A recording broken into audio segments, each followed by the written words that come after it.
Hello, YouTube viewers and Facebook viewers. God bless all of you. और मेरी दुआ है ज़रूर आप भी सब खुदा की दूरी में दुआ करें। ये जो कोविड-19 पैंडेमिक है इस वक्त दुनिया में स्टिल केसेस बढ़ रहे हैं और स्टिल ये वायरस स्प्रेड हो रहा है। खुदा पाक से दुआ करें ज़रूर ईमान के साथ कि खुदा पाक अपना करम और रहम करे। आमीन।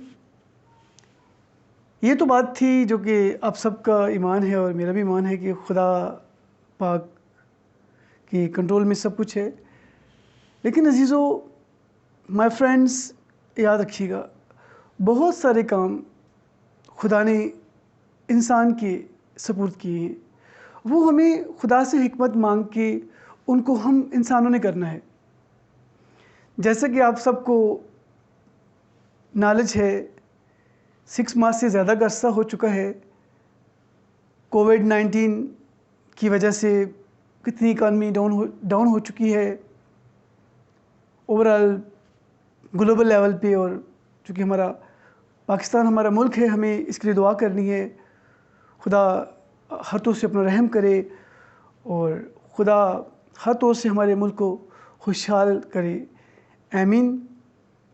अब कुछ अपना मैं एनालिसिस और अपनी राय आप लोगों से इस प्लेटफॉर्म के थ्रू शेयर करना चाहता हूँ।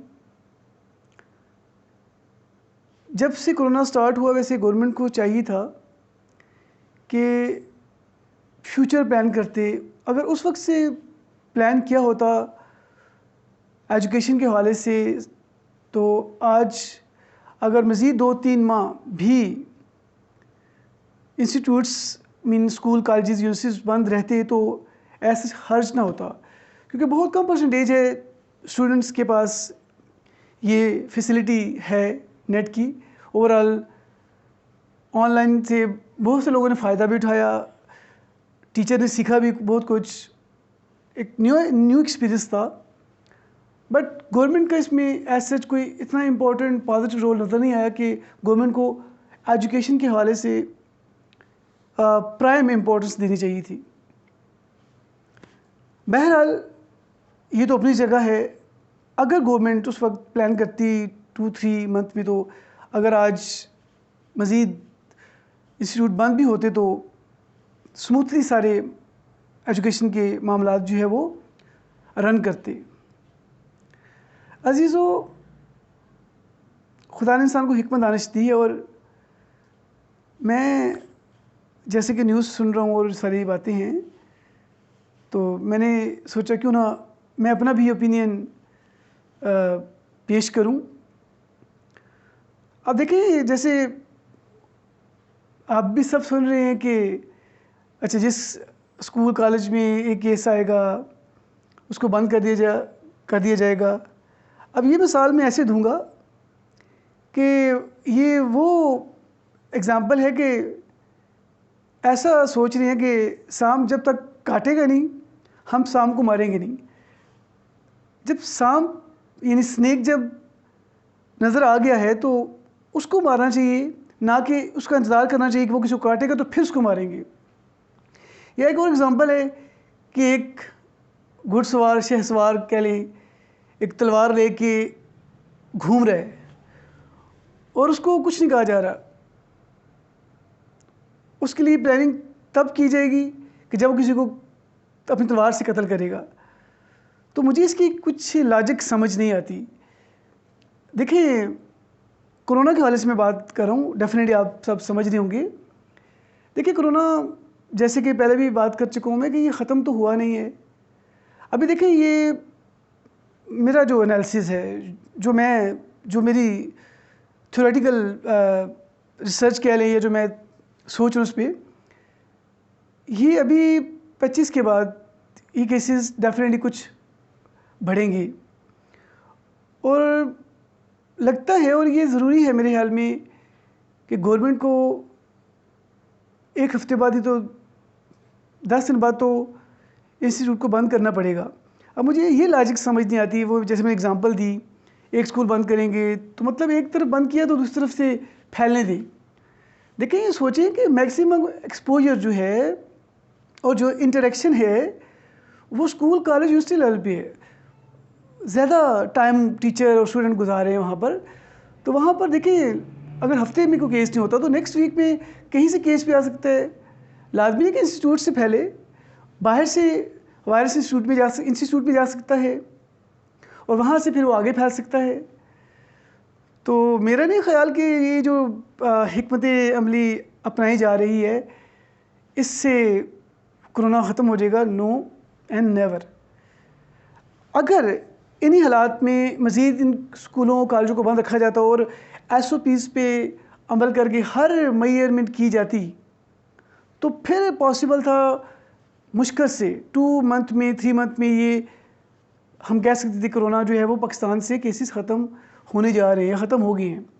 लेकिन अभी जो सूरत हाल है मैं नहीं समझता कि अभी जब तक जहाँ पे ज़्यादा गैदरिंग्स हैं, शॉपिंग मॉल्स हैं या शादी हॉल्स हैं, होटल्स हैं या ये जो इंस्टीट्यूट्स हैं, जब तक इनको 2 माह के लिए प्रॉपर बंद नहीं किया जाता और उसके बावजूद SOPs को फॉलो नहीं किया जाता और सारी इंस्ट्रक्शंस लोग नहीं फॉलो करते, तो मैं नहीं समझता कि ये वायरस जो है वो डिक्लाइन की तरफ जाएगा। देखिए अभी फ़र्ज़ किया 10 केसेस हैं, तो फ़र्ज़ किया एक दिन में 10 केसेस हैं, तो अब वो तो नंबर बढ़ गया, वो नंबर अभी कांस्टेंट है। अब 1 वीक बाद इंक्यूबेशन पीरियड गुजरने के बाद वो जो केसेस जहाँ वो जो 10 लोग जाएंगे उससे मे भी बहुत से लोगों को अफेक्ट करें, उसमें से कुछ लोग ठीक भी हो जाएं, कुछ को पता भी नहीं चले, लेकिन नंबर बढ़ रहा है। और नेक्स्ट जब 10 डेज़ 14 डेज़ का टाइम आएगा तो वही नंबर जो कांस्टेंट था, थोड़े से नंबर बढ़े थे, वो ज़्यादा बढ़ जाएंगे।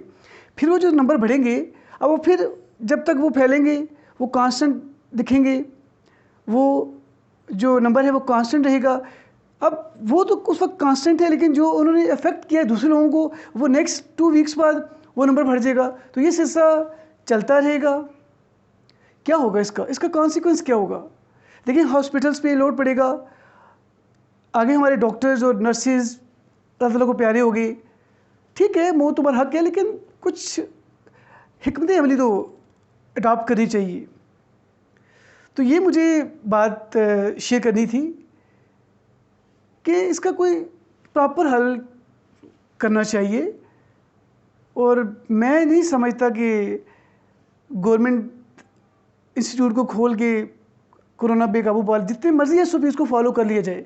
वो थोड़े टाइम के लिए कॉलेज स्कूलों में करते हैं, बाकी तो मेरा है मैं नहीं समझता कि लोग फॉलो कर रहे हैं, इवन घरों में लोग फॉलो नहीं करते। तो इसलिए मेरी आप लोगों से भी रिक्वेस्ट है कि आप अपने तौर पे अपनी ज़ात के लिए ज़रूर केयर करें और लोगों को गाइड करें।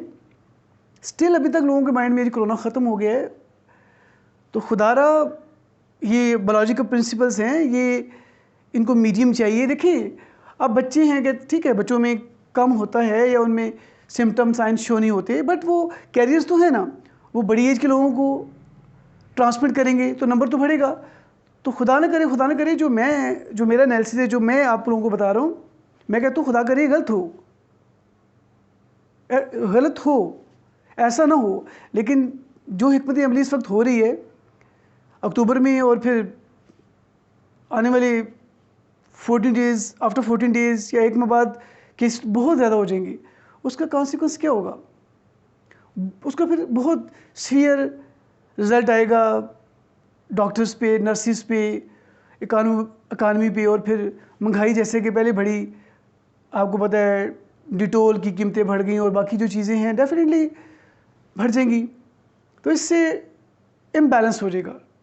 तो दिस इज़ माय ओपिनियन, और मैं आपसे मेरी रिक्वेस्ट होगी कि ज़रूर आप इसको वीडियो को देखने के बाद कमेंट्स जो है मुझे ज़रूर भेजें, और जहाँ पे आप लोग मेरी बात से डिसएग्री होते हैं ज़रूर बताएं, क्योंकि इंसान लर्न करता है। अपना बहुत सारा ख्याल रखिएगा, और खुदा पाक से दुआ है कि खुदा पाक पूरी दुनिया पर अपना करम करे, रहम करे। बट जो मैंने बातें शेयर की, दिस इज़ रियलिटी। ओके, अपना ख्याल रखिएगा। God bless you, thank you so much. खुदा हाफिज़, सी यू, टेक केयर।